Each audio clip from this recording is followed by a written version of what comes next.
everyone, and welcome back to the Latino Free Minds podcast, your home for bold conversations grounded in faith and fueled by a passion for truth. I'm fired up today because we're continuing something truly special, our Know Your Candidate series, where we're sitting down with the men and women who want to represent you and lead our communities here in California. Let me tell you something straight from the heart. California, our beautiful golden state, is worth fighting for. It's worth saving. Packing up and leaving? That's not who we are. We're a people of resilience, of hope, and of unwavering faith, and we're not giving up on this place we call home. Here at Latino Free Minds, we're rooted in our Christian values: faith, hope, and charity. These aren't just words to us. They're the guiding light for how we live, how we love, and how we lead. Over the next year, we're bringing you face-to-face with candidates who want to shape California's future. Our mission? To dig deep, ask the tough questions, and give you the clarity you need to make the best choice for your family, your community, and your faith. This isn't about politics as usual. It's about finding leaders who share our values, who see California not just as a state, but as a home filled with families, dreams, and God-given potential. We believe that when you listen to these conversations, you'll be empowered to vote with your heart and your conscience, grounded in the principles that matter most: faith in God, hope for a better tomorrow, and charity towards one another. California's future is in our hands, and together we can choose a path that honors our families, strengthens our communities, and reflects the love and truth we hold dear. So grab a seat, open your heart, and join us for these powerful Know Your Candidate episodes. Let's shine a light, lift our voices, and show the world that California is worth fighting for. Stay with us. This is going to be a journey you don't want to miss.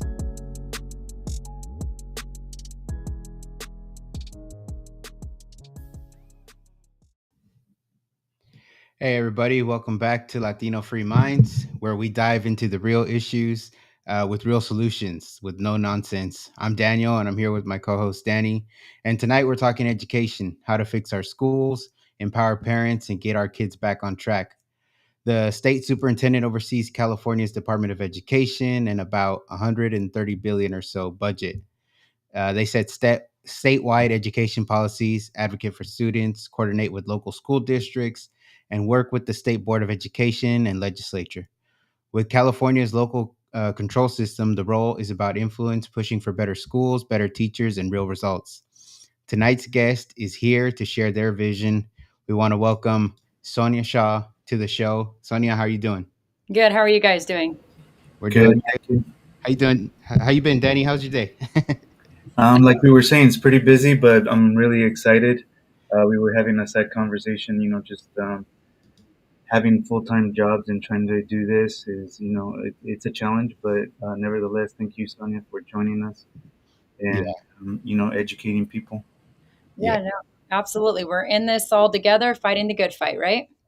Yeah, we are. I mean, if people didn't know, I think you're the first guest of the Fighter series. I think you're the one that inspired that, and then from there we kind of kept the name. So, shout out to you. Oh, I like it. I remember that day clearly. It was kind of crazy. We had a lot of traffic. I was on my way to a tournament in Vegas with my daughter. So, but yeah, Yeah, doing all things, right? Us parents doing all things to, yeah. I remember they wanted you to finish because they were hungry. yeah.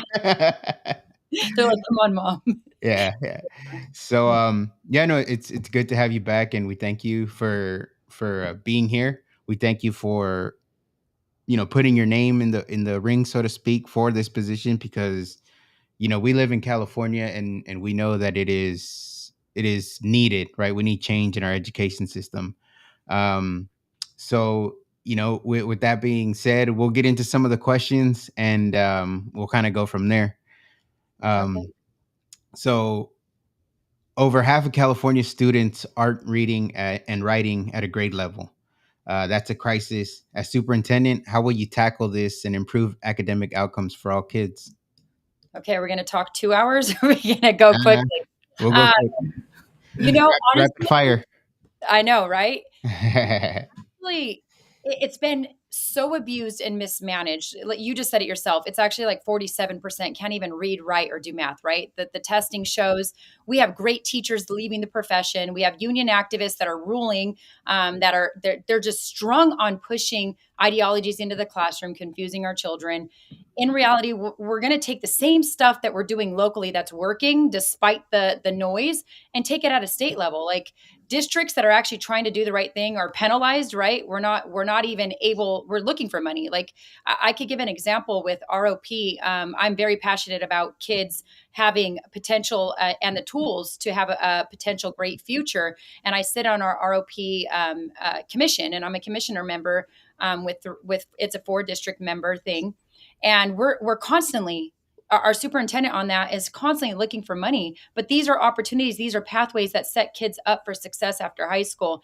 Look, at the end of the day, we should not have 12th graders that can't even read, write, or do math, right? You said it again, $130 billion. It's usually on average between 119, $130 billion a year. I mean, this is a huge business in the United States, and we don't even have the results. But we see what's happening. It's the special interest that are ruling. They're working with the legislator. They're working with the state superintendent for the past, I want to say 7 or 8 decades, right? We've been on a decline. We used to be number 1. Now we're trending in the bottom like 5, right? I think we're at 47 right now. But in reality, it's being mismanaged. The people who are pocketing and actually doing great are these third parties, and the third party interest, the unions. Our kids are suffering, and they're pushing these ideologies in there. They're strong at actually destroying the youth. I can go on and on about the failures, right? But the fact is, once you get somebody in there that actually fight against this insanity and stop it and raise the flag like we have been locally, I mean, we do things locally. We were elected locally, right? Mm-hmm. Because our community wanted us. And despite the death threats, the recall threats, whatever it may be, even in California, we're trending upwards. What does that tell you? We have leaders in our school board, and we're not the only one. We have a few handfuls that are great throughout California. We're trying to get more elected. And we're just clearing the noise out.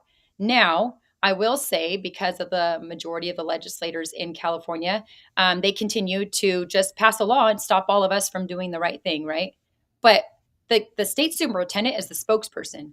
All of these guys, I mean, you see them crowding the field right now. Some of them, old speakers of the assembly, coming in with $1 million in their war chest just to start off because special interests want control of your kids. Guys, it's time to stop. We need people in there. We need fighters. You said it. I was the first in your fighter series. I'm a proven fighter. Anybody can go and Google it. I'm fighting the good fight, especially when it comes to protecting our kids from ideologies. And we all know our girls and boys sports, but that goes bigger. That's the ideology that's being pushed, right? I mean, our boys and the girls sports. It's just a massive amount of things that we need to continue. Look, I'm excited for this opportunity.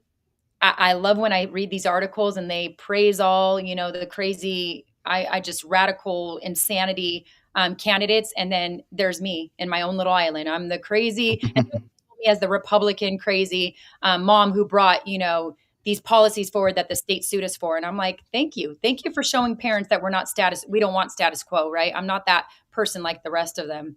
But we need to focus back on education more importantly. I will definitely do that. I'm doing it locally. Look, my advocacy job here, obviously a board member is not a job, right? But I made it my full-time job.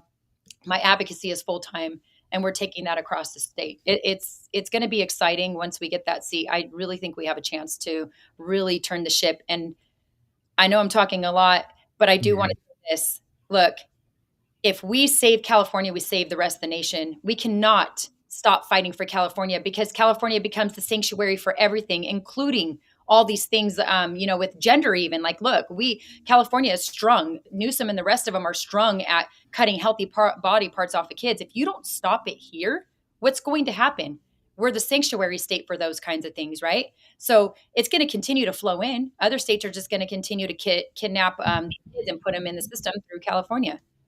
We need to stop it. And again, we need a fighter up there. I'm a proven fighter. The rest are just status quo. They're going to continue to drive us down. These kids are raised up through the school system to hate America. We have a national teacher shortage. That's a problem. You know why? Because people don't want to sign up for this profession, and our great teachers are leaving because their unions are not even protecting them. But I'm sure I over answered your question, but it's really just focusing back on education and driving out the ideologies and giving the kids tools for success in their future. Yeah. No, thank you, Sonia. And with that budget, I mean, we have eyes to see that the schools are run down, they're crumbling facilities, and then there's, like you said, teacher shortages. How would you make sure that those that budget, the money, the budget, helps that? Yeah, you kind of cut out, but I think I know what you're saying. You're asking about the budget and all these things being run down, right? And from my understanding, you're asking how am I going to help that? Well, again, third parties, I'm going to fight against them getting that money. We're going to clear it. You always hear, like at the federal government right now, they're saying they want to cut the Department of Ed. Well, in reality, if we just manage our California Department of Ed correctly with the amount of money that we have, can you imagine what we can do for kids' futures? If we take it away from the special interest, the Trevor projects that you see all these bad bills paying these people to have their stuff on, in our kids, in our kids' possessions. Take that all away. We have the money to have great campuses.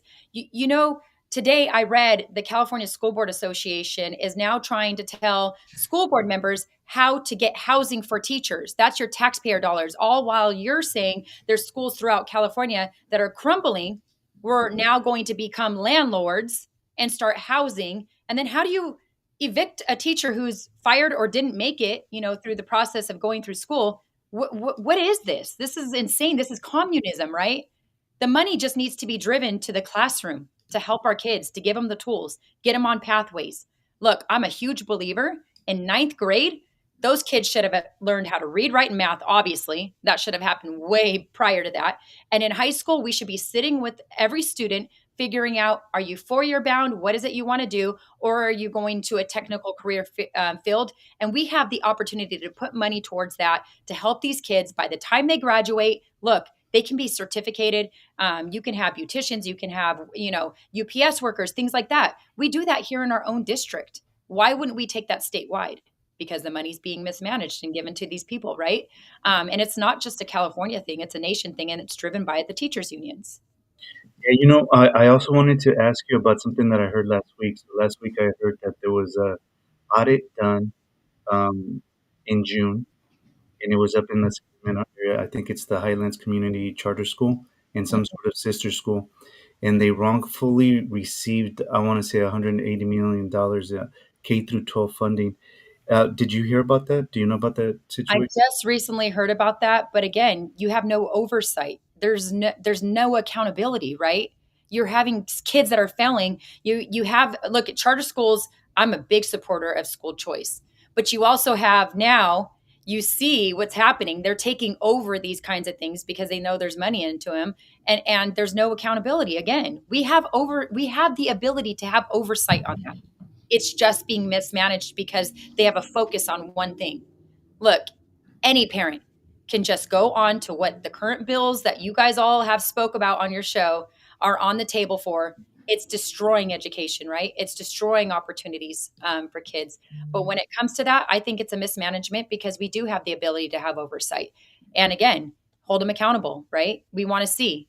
Mm-hmm. Look, California, they're in a lawsuit with the federal government, right? And they said they complied with all the federal government's law, like the check off sheets, all the federal government's requirements to get the funding. Remember, they signed off on that Title IX, Mm-hmm. protecting girls, but they signed off and they still got the money. This doesn't happen just in that one, situation you're telling me. It's happening all over because these people have no best interest for our kids, and it's being mismanaged, and there's no accountability. Mm-hmm. Yeah, I when I did a little bit of research, I did find that it's been happening actually for a long time in Mhm. different parts of the country, like you're saying. So we're not special here in California that that's happening. It's happening all over the place. Yeah. And then you brought up charter schools and then obviously homeschools, and AB 84 is something that, a lot of homeschooling charter school parents are kind of worried about right now. Yeah. Um, let's say, and it's crazy because I think one of the people you're running against is the one that introduced it. I believe he was voted, or I don't know, the teachers union picked them as legislature of the of the year. That I can't even say it. Um, but as state superintendent, if they happen to pass this before you get in there, like, what can you do once you get in if something like AB 84 gets passed? Well, here's the problem. They're legislating, right? Hmm. So there's only so much you can do. The state superintendent is more of a spokesperson. Yes, you drive the policy. Yes, you're not working with the majority of the legislators that are doing things wrong. Now we have the ability to work with the handful that we have, or a couple of handfuls that we have up there that are doing amazing things. They just can't get anything done, right? I would have that ability to start working with them, but also raising the flag on all the bad legislation until it, that way we don't see it when it's too late. We'll go into AB 495, which you guys have briefly covered with my sister in Christ, Nicole, prior, Hmm. but it's already too late. That was already in effect. They take increments and make it worse every single session, right? Yeah. But with AB 84, look, we need to drive, and I know federal government is working on it because I actually got a letter from Trump today in response to my concerns about California's education, and he was talking about his direction and his plan with school choice. So there's a federal movement that's going to help states like ours, right? But we cannot wait because it takes a long time. It's a process. California keeps getting into lawsuits with this, but in the long run, we're going to work towards making sure schools are actually competitive too, right? Look, we want competition. What does competition do? It makes you better, right? I call AB 84, I call all these things entrapment. They're entrapment. They know parents are exiting either to another state, or they're homeschooling, or they're using charters. I used charters 5 years ago when the school shut down. There was no way my kids were going to stay behind a computer screen longer than I realized what was going on, right? But with that said, with the AB 84, it's an entrapment. It's to keep kids in the system. It's to put them back in or give parents no other option to move out of the state. But they know most people don't have that option. So guess what's going to happen? You're going to put them back into the system that's destroying their minds, right? And Hmm. there's no competition. So again, it's almost like too late, a little too late, but we have a chance this next actually this next election, right? Hmm. There's only so much any of us can do locally. There's only so much the state superintendent can do. As I travel across California, it's let's ensure we get the right people into your city councils, your school boards, more importantly, because we know that they're making the decisions and we do not want what's going on in the majority of California schools, and also our legislators. If we do not start chipping away and getting people into those seats, there's only so much any of us fighters can do, right? Hmm. Continue. Give God our yes. We're going to continue to push it. Unite. I love that different communities are getting involved. We have California Movement, who is all my Latino and Latina brothers and sisters in Christ that are spreading the word. You guys are spreading the word through your podcast. We cannot stop, but we also need to get people to come and register to vote. Look, that's important, and also get their vote in. Right? Yeah. Yeah. We don't do You that, know, we're stuck. There's only so much one person will be able to do. no, yeah. And, teachers are obviously, the backbone of schools. Without them, we don't have any schools. So, what's the plan to recruit and retain great educators while balancing the influence of teacher unions? Yeah, so I'm glad you asked. So literally I was in DC like I think a few weeks ago with teachers from all around the nation. The most beautiful part is there is organizations that allow the teachers to exit their union and still give them the protection they need, right? Then it's kind of like an insurance plan, so to say. So they don't have to fund this wickedness. So it's a matter of us being able to work with our good teachers.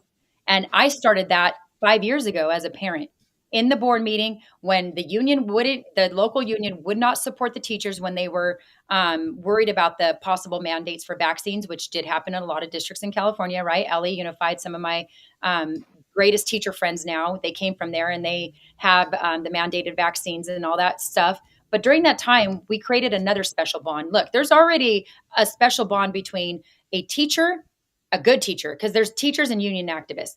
Let's be clear. There's teachers and union activists. I always say there's both, right? And the teacher and the parent have a special bond because the parent's trusting with the teacher, right? So as long as we continue to work together and we show the teachers they don't need that union, and you start to slowly chip away and defund that movement, the teachers, we will have more people. You'll see more people. Look, I have a almost 16-year-old. She, besides wanting to be a full-time mother one day, she wanted to be a teacher, and then saw all this stuff happen, and she's like, I don't want to do that. And I hear that from all from the younger generation all the time. But the fact is, we need to start making it to where we focus on education, and it's simple. People will start going back into the field.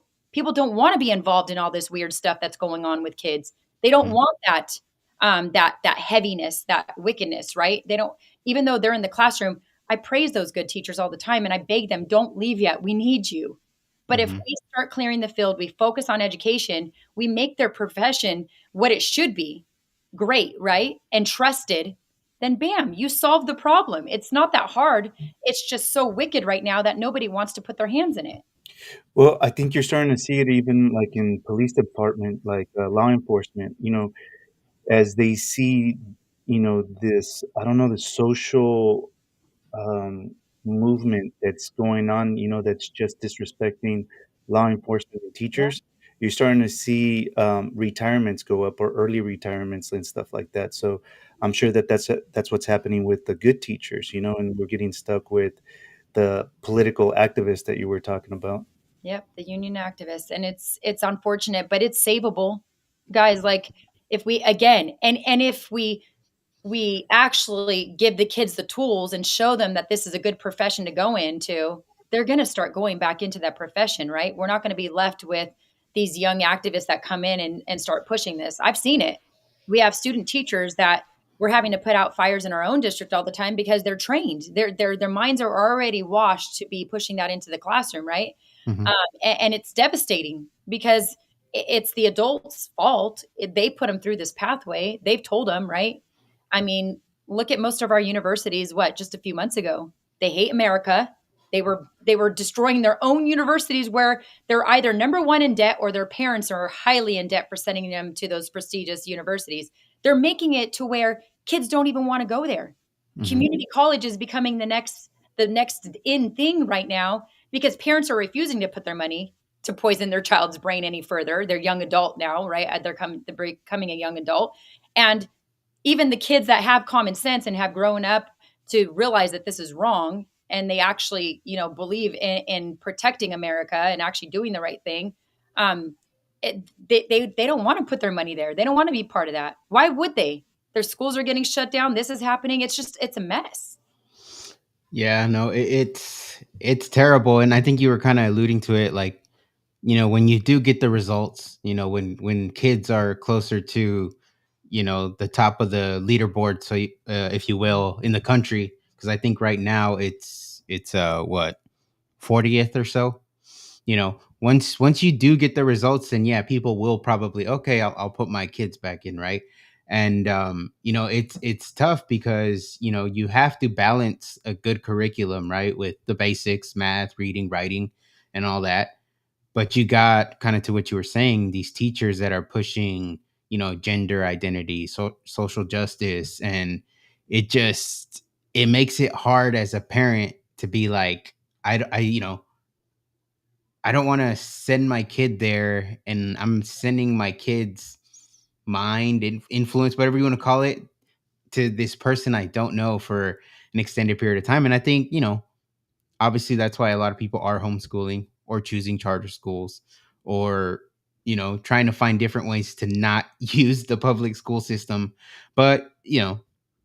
if things get turned around and you start seeing results, and maybe, I think there has to be more accountability to teachers. I think the teachers unions provide way too much protection, Oh, um yeah. and that's what I understand. And I don't know if I'm wrong, but from what I understand is they make it harder to fire a teacher that's not performing, so to speak. Yeah. So it's because the unions have fought, and it's actually legislated that teachers have a right to their job. So it's almost like a property right, right? Is the way that I can compare it to, and that is correct. That's why you'll see teachers. Let's not say teachers again, union activists or people with wicked intentions. Because I love our teachers, and again, they're not part of this. Yeah, you don't want to lump them in with that. These activists, these people do horrible things and then they're just shuffled around. But that's because you can't get rid of them because the unions have fought to have that as their job as a property right. That is the truth. That's in legislation. It's one of the biggest frustrations ever because school board members who you get in who actually want to do the right thing and, discipline bad behavior or inappropriate behavior, it's a task and it takes a lot of money. And then when it gets in front of the legislative, law judge or whatever goes through the union judge, you're going to lose more times than you would win. And you can have a file this big, but it doesn't matter because it's going to rule in their favor because it's been legislated that they have a right, just like to the right to their house that they have, the right to their job. And it's incredibly hard because you do have people who want to do the right thing. And it's sad because it just allows them to know that they can get away with it. But then again, you also see good teachers getting fired, right? You remember my friend Jessica Tapia? Yeah. Didn't want to lie to parents. You see the lawsuit that's happening in San Diego County, just didn't want to lie to parents. So you do see the opposite side of actually when the unions don't want to protect a teacher, what happens, right? Yeah. But I just think it's bad. I mean, you guys, I mean, you've seen AB 495. You're going to talk about that, I hope, at some point, right? Because we'll talk about it. Schools. Okay. Yeah, and then just to follow up with that, what is it going to take to get back to rewarding as far as just performance based? Is there a point where we're going to be able to get back to that? I mean, honestly, in any industry, just as far as business goes, you're rewarded on your performance. So obviously, with the performance that California has right now with education, there really shouldn't be any reward there for the teachers or whoever implements the curriculum. What is the path to getting back to that? Well, California, that's going to take a long time because, again, you have the unions, you have the legislation that's already in there. I always laugh when they use the word, equitable and equity and this and that. Mm-hmm. But the funding model for school districts isn't even equitable. That is the truth. It's definitely not equitable. The money doesn't follow the child. You have to meet X, Y, Z. You do this, you get more funding. It's almost like if schools are failing kids and they actually dumb them down and they keep them down here, then they're getting more money, right? Because they could prove that they need more money for different kind of programs that aren't giving the results. But that's where being in that position, we would be able to step in because we would have the experts actually doing their job, right? Holding them accountable, also driving every district to the right thing. You clear the noise from all the other stuff. Those are things that we could start changing that would move us in the right way, right? We go back to, I'll use our own district right now. We're being looked at by certain people because since COVID, we actually increased every year our test scores. So our kids are moving in the right direction where a lot of kids, they're going down or they're stuck, right? But it's really simple. It was our board supporting our superintendent's vision there's so many essential standards, and I don't want to cloud it up because, obviously we don't need to go too deep into it, but they identify the critical ones and they give the resources to the teachers, the training to the teachers, the training to the admin. They use the money to actually drive it into the classroom. Okay. Mm-hmm. If you do that at a state level and you start giving the resources to all the districts to move the classrooms, to move the kids in the right direction, giving the teachers the right things, the right tools, the right training, everything that they need to be able to do that, especially our younger teachers that are coming in that, they're newer, they need the training, right? The right training, not the ones from the state. And I would love to touch on that. I hope you guys are going to ask about required state training for teachers because that's legislated too, that are poisoning and trying to poison our teachers' minds. But thankfully we have some good ones. But with that, you get the resources and then bam, it's simple. It's like it all flows together, right? Mississippi, I always use it as an example. They were on the bottom, right? You guys all saw that a few months ago. They went to the top. It wasn't anything crazy. They identified the essential standards, gave the tools, drove it into the classrooms, gave the teachers the resources, held the schools accountable. Bam, they're at the top. That's all they did. It wasn't like they came up with anything new or crazy or brilliant. I mean, that's all they did. And bam, they're at the top and their kids are thriving, right? Mm-hmm. And that's where I get excited. Look, the state superintendent is not a teacher, it's not admin. You don't need any of that. You're driving the business, you're driving the policy, you are the spokesperson, you are driving the vision, right? Hmm. And you have the experts right now. Our state, it's 77 pages if you go on the state for the California Department of Ed of people who are getting paid. 77 pages, okay? 77 pages of people, that's not even a joke, of money. And where's the results?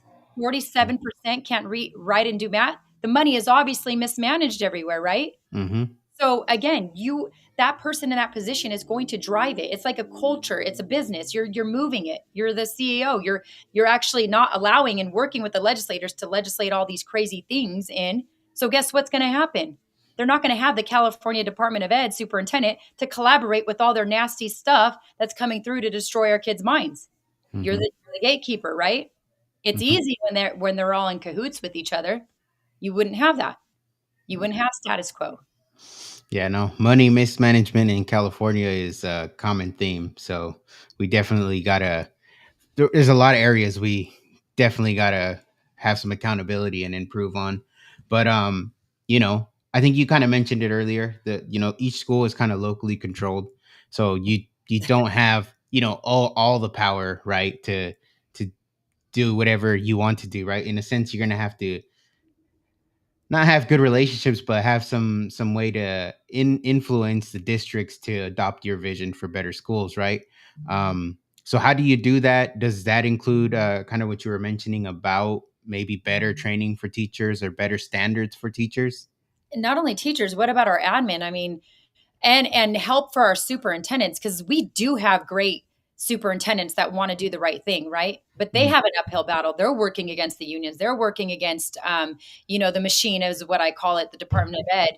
And they have the frustration because they are doing the right thing. They are putting money towards the right thing, but then they're almost like they're penalized, right? Because then they don't get all that the carrot dangling money. And right now, you see community schools, a big push in California. You guys are aware of community schools, right? Mhm. um, Community schools is horrible. It's pretty much their thing through the state is they're going to take care of the whole child. Now, you see, clinics already popped up on campuses, right? They're already starting housing for teachers right now, and then you have community schools coming in. That's where we need to stop. We need to stop allowing all these grants and this funding, and that's why I am excited in a way that some of the federal programs are being cut. Now, some of them I think, we could have used or we could use, but unfortunately, when you're cutting all the bad meat out, stuff's going to happen. And right now, they're cutting it out. I mean, I'll send you the letter after with what I got back from our president with the kind of the vision of what's going on. That's going to help us in Mhm. states like ours, right? Because our Mhm. hands are kind of tied. But my hopes again is to work with the legislators that we do have and start bringing things forward and making it to where it's a good thing if your district is thriving and it's doing great, right? Mhm. Why do we continue to not make that a good thing? And that's where I think we have an opportunity to develop programs and reach and give again the tools to these districts. Yeah, I think because the legislature or whoever wants a one answer fits all, and communities are different. Yeah. And that's why, the school boards that are, managing their community, the kids there, they know, I would imagine they have a better feel for the kids they're dealing with. And I think people in the legislature or whatever just kind of say, let's just do this statewide. And, it kind of doesn't Lobbyist. doesn't put the kid first.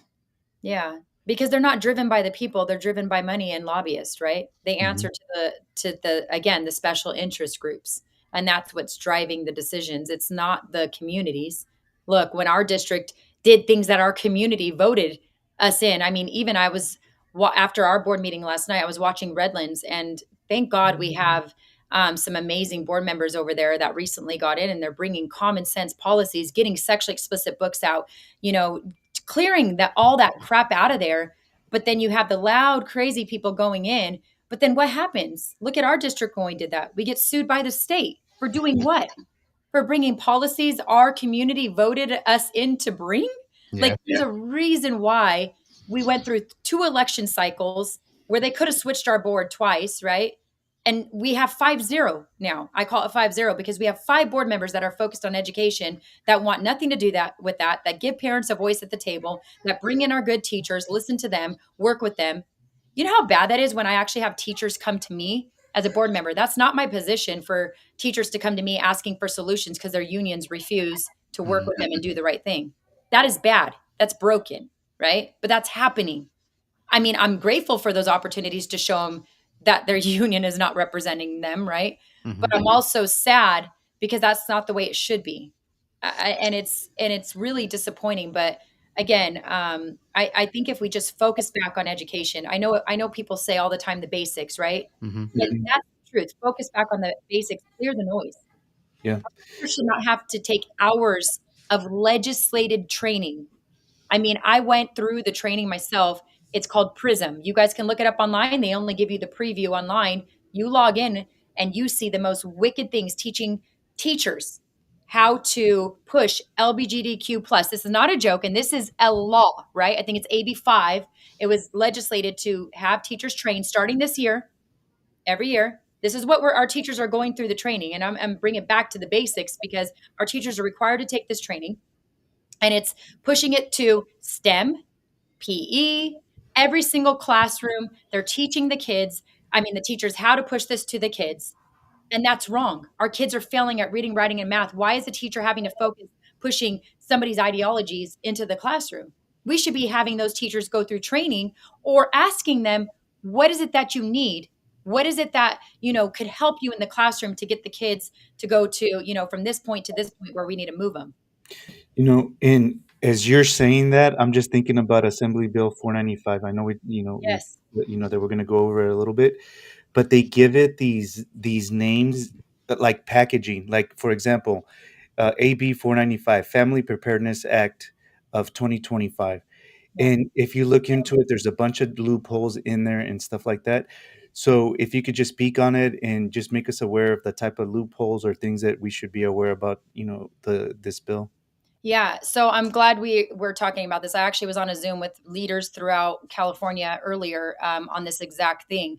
But with 495, guys, this is what I want to tell parents. 5 years ago, I was that parent that had no clue what was going on, never got involved in elections, wasn't involved in any political things until I realized we have a moral obligation, right? That is the truth. But with 495, this is what they do, they build incremental for their bigger picture. These things in 495, if you look at it, they're adding and making more loopholes and making it more wicked for a bigger thing that they're doing. And again, it said family. But if Mhm. you go deeper into it, it has nothing to do with the parent filling out these affidavits. They don't need a signature, right? They don't need any of that. And they can go and they put words like you said, mentor. So someone who is a kid's mentor, hello, we all know kids go through things at school, and they're using this whole thing with ICE. I think And immigration, yeah. they are totally gaslighting the public. It has nothing to do with that because we already have laws in place. Look, when you go register your child, what do you do in the system? You fill out a what? Emergency. Contact form, yeah. Yes. It used to be a card because it was physical, but now it's actually in the system and it's a contact form. Mhm. You as a parent have already identified XYZ as being the person in charge of your child if you were for some odd reason not able to get to them in time in case of an emergency, right?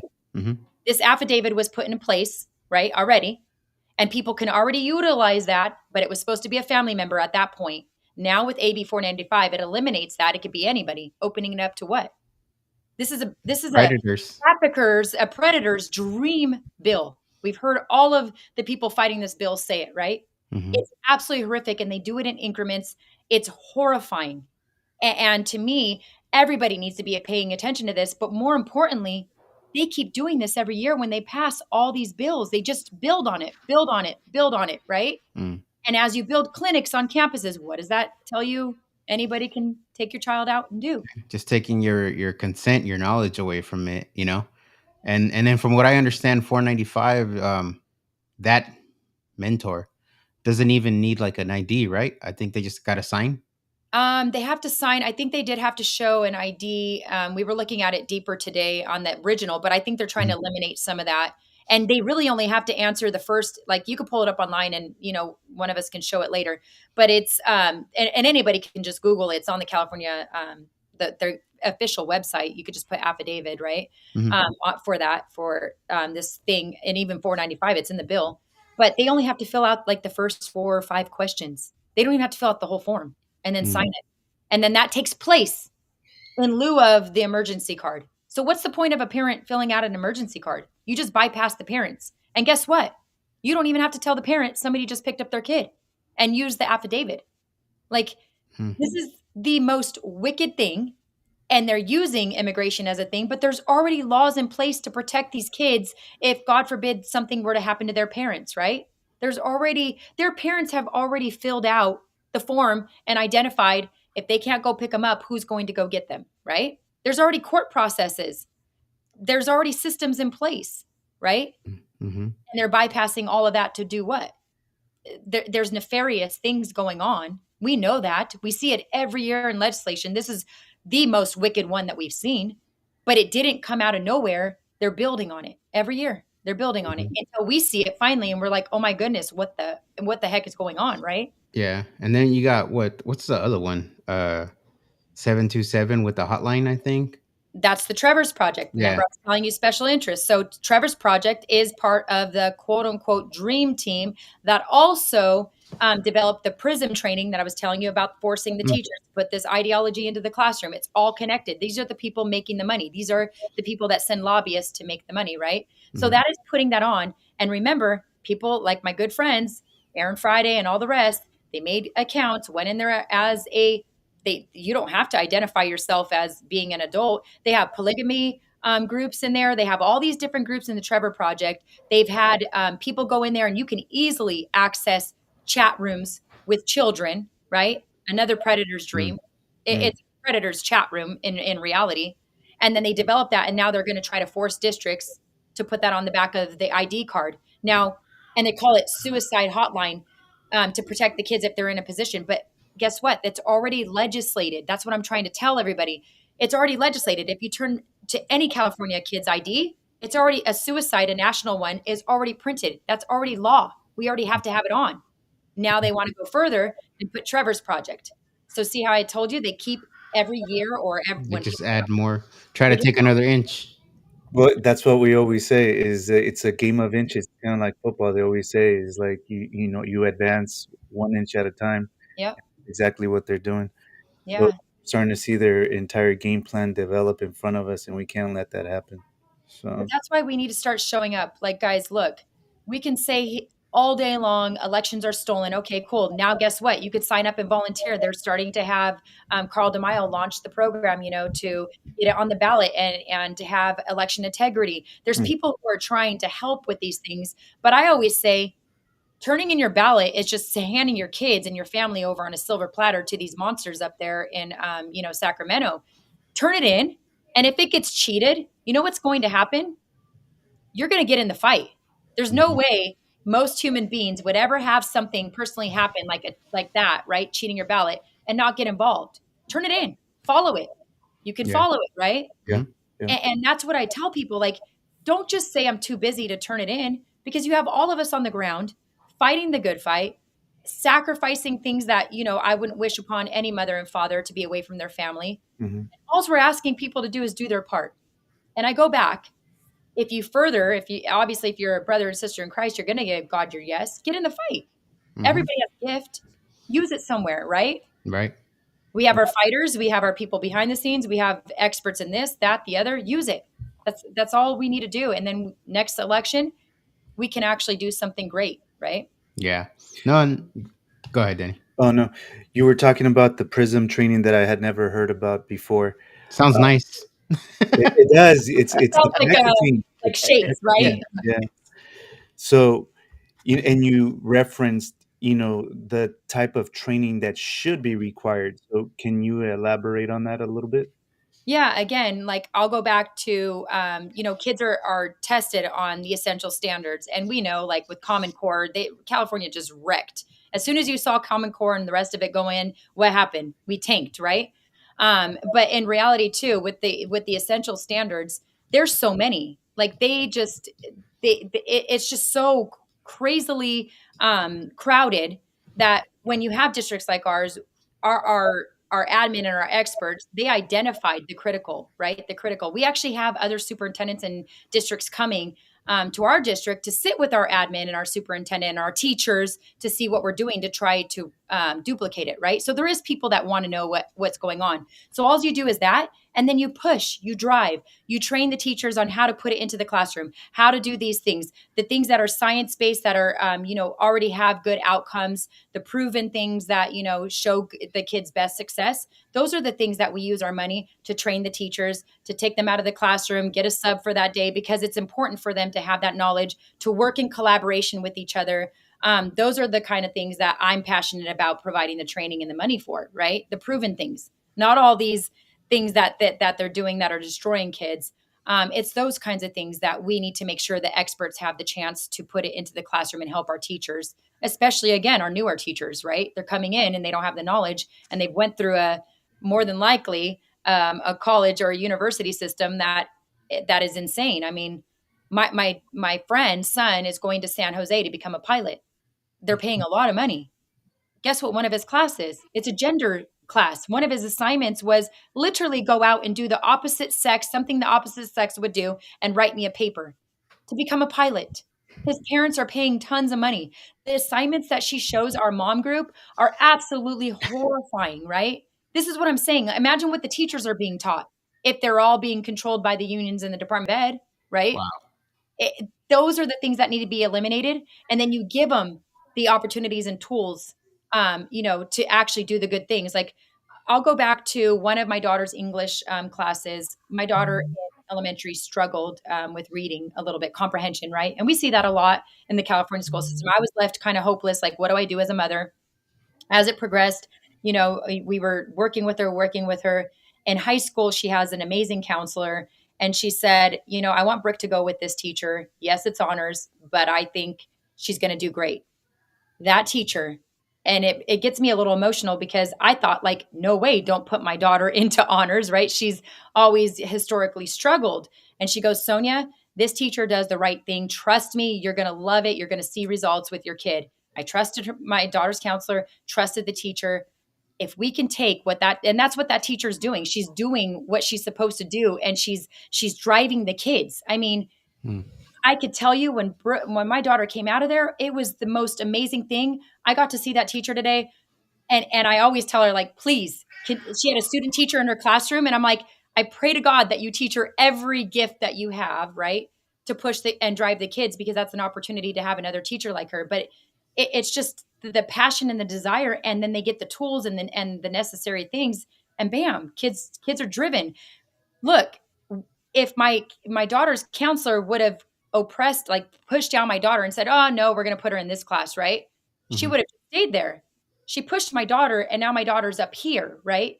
But it Hmm. became with a conversation, trust, and actually having the right tools to drive my daughter up. Those are the things that we need to do.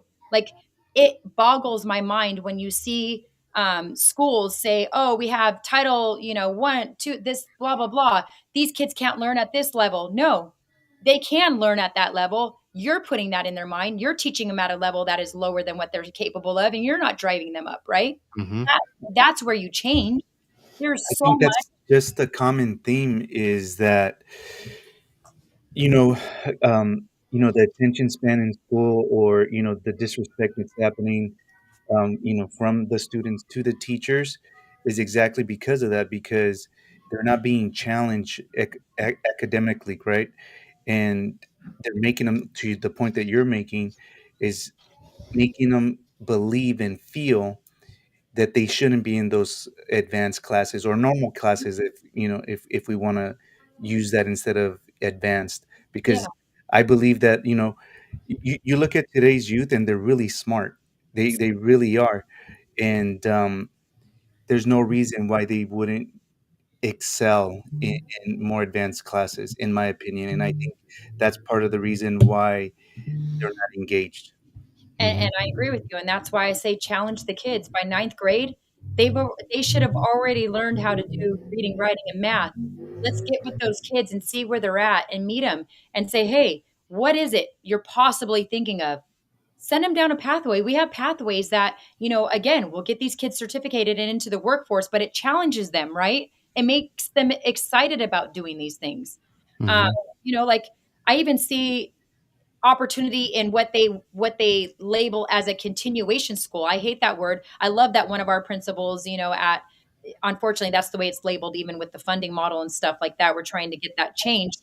um, it's just another opportunity for kids who are learning or maybe have different obstacles, right, than some other kids, and you give them different opportunities, but you meet them where they're at. You say, what is it, where is it, and you push them to, like, hey, you're doing great, you're amazing, okay, you don't have this or you don't have that, but we're gonna get you there. I've seen it. I've seen our great principals drive kids who have lost all hope, who say, I can't do XYZ, and drive them to be some of the most successful young adults. And that's exactly what we need to do. Meet the kids, give them the tools, challenge them, and you're going to see a whole generation completely different. That's Okay. where I get excited. Look, all the rest could be, they're trying to keep us distracted. They keep pushing, they keep destroying. But we have an opportunity to really, really change things, right? And that's where I'm like, guys, there's experts that can do X, Y, Z. Let's get them the opportunity to get in there and do their job. We don't want the good teachers leaving. We want new Mm-hmm. teachers coming in excited about the profession. We want kids growing up to want to be teachers, right? We Mm-hmm. want that exciting and appealing again. Because right now, what's happening, no one wants to put their hand in there when kids are failing and going, it's getting, every year it gets worse. I mean, what are we going to do? Yeah. No, and this is something before we get into the final question, and based on what you guys just said, I heard this saying a couple weeks ago was people will live up to the label you put them in, and especially kids.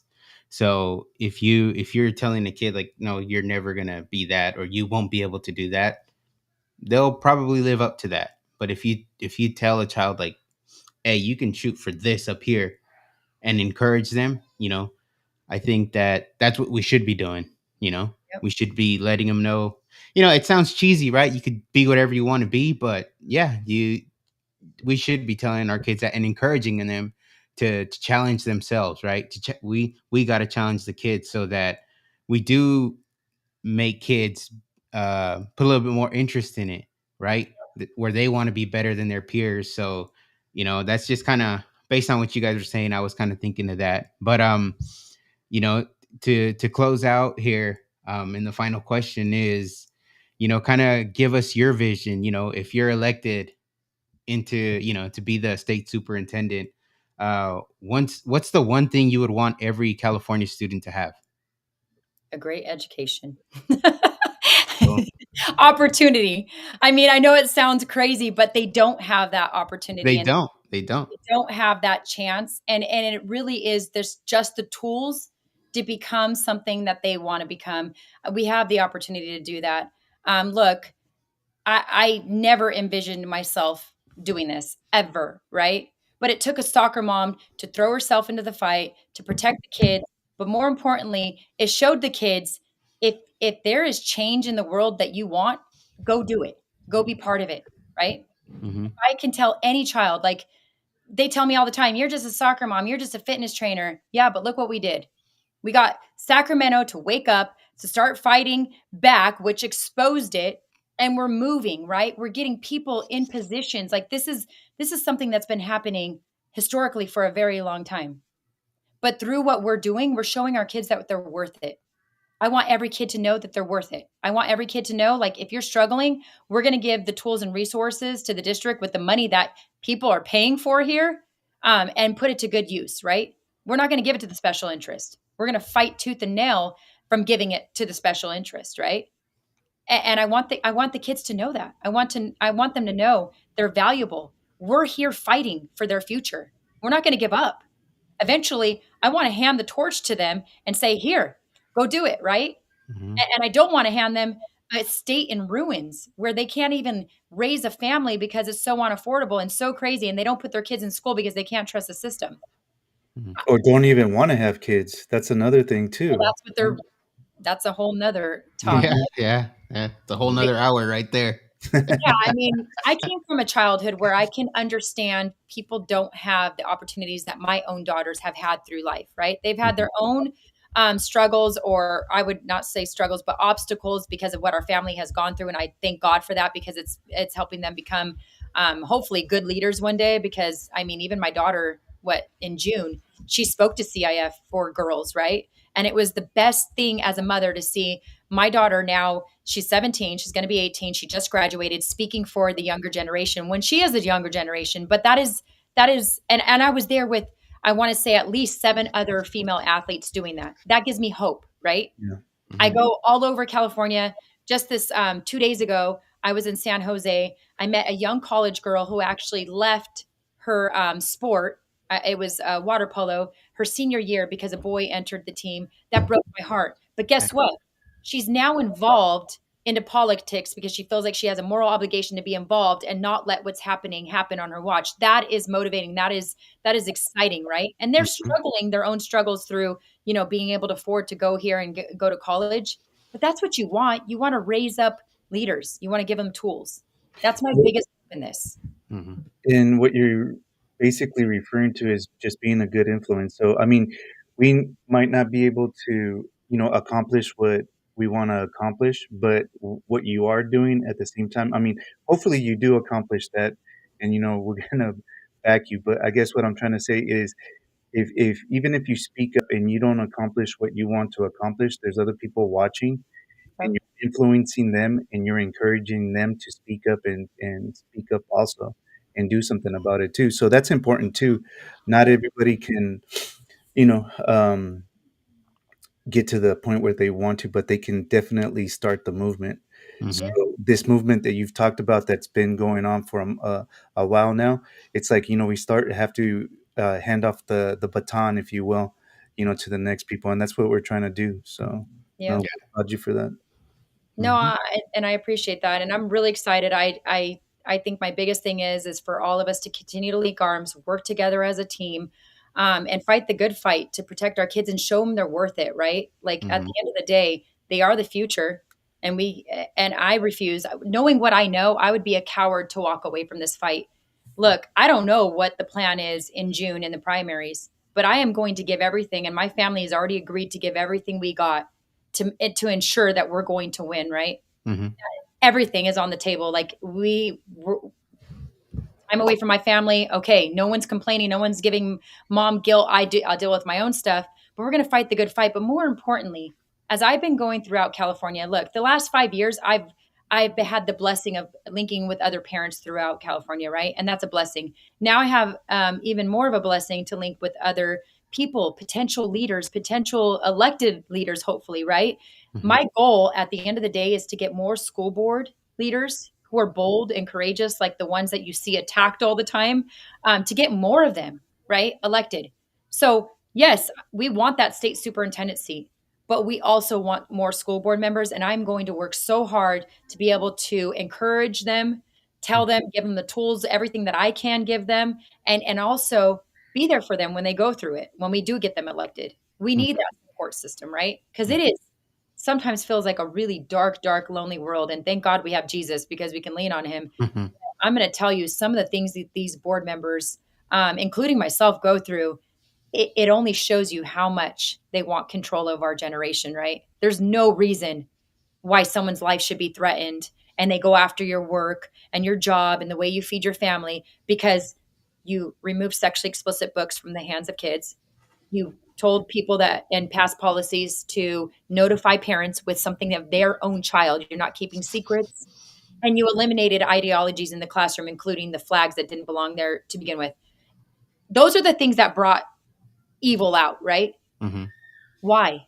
Those are things that I think more than it's an 80-20 issue when you go and do the polling, but I would even say it's further than that. If you have people that show up to actually vote, we just need to do that, right? Mhm. Boys and girls sports. I'll never stop fighting for our girls. That is the hill that we will die on, but I more importantly want to say we're not going to die because we're going to win this for our girls. It's just a Mhm. matter of when. Yeah, the fight continues. Yeah, it You does. know, even when we win, we still got to keep our guard up. Yep. So Because we're again, still in we the game. we thank you for coming on. You know, like Danny said, we'll be here supporting you, and whatever you need, you can reach out to us. But you know, we thank you for your time. We know you're busy. You've been traveling, and you know, hope more fighters like you are, you know, are able to hear this, and you encourage people to stand up and get involved. So, you know, Yeah. I want to thank you, Danny, for joining us here, and you know, until next time, we'll have you on before June. Yeah. Okay. Well, The thank you the guys. other thing I did know, you have a link out Yes. to support you. So if you want to tell people about that. Yes. Oh yeah, Thank yeah. you. It's Shaw, FORCA.com. So Shaw for California, but it's Shaw for CA.com. Please go on there. Guys, share it. If you can't give, look, the fact is that the most recent opponent came in with $1 million already, right? In the war chest. That shows you how much they want your kids and a full-time staff. Mm. We need all hands on deck. If you can't give, then you share. I have the shirts on there, Protect Girls Sports with the name on the back. You're a walking billboard at that point. We just ask for a $35 donation. Please consider that. And again, sharing. I can't tell you when I ask people to literally promise me you're going to share this with 5 people. It's the most beautiful thing when I see a $5, $10 donation, because I know in my heart those people bought into our mission to protect kids. But more importantly, they may only be able to give 5 to 10, and that's a beautiful thing because all of us, this is all of us, this is all of our race, right? Hmm. So please, please, please help. And again, you have my promise to continue to try to raise up more school board members and hopefully future legislators to get out there. Yep, it's right there. We just asked for a $35 donation. We support a local family-owned business that does the shirts. We hardly make any money because we bought the good quality shirts. Well, we don't make any money, but the donations go towards our campaign. But again, it's more important because you're wearing something that is so important right now. And it sends a message to all these girls that have had their rights and their privacy and their dignity stripped away by California, our state superintendent, our Department of Ed, the things that we're trying to change right now. Hmm.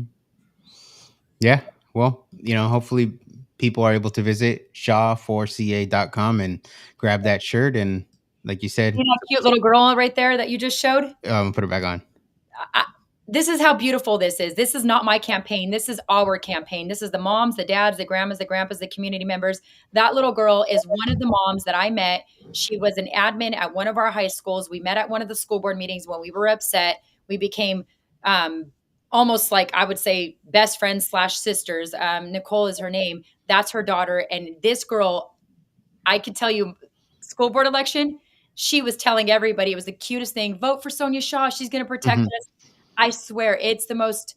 All these people in my website, they're all moms. They're all people that I've connected, or even our grandma and grandpas are on some of my stuff. It's all of us. This is not made up. This is us, right? And that's what I get so excited. This is our campaign. We are going to save the next generation if we do it together and we link arms and we just clear the field of all the craziness.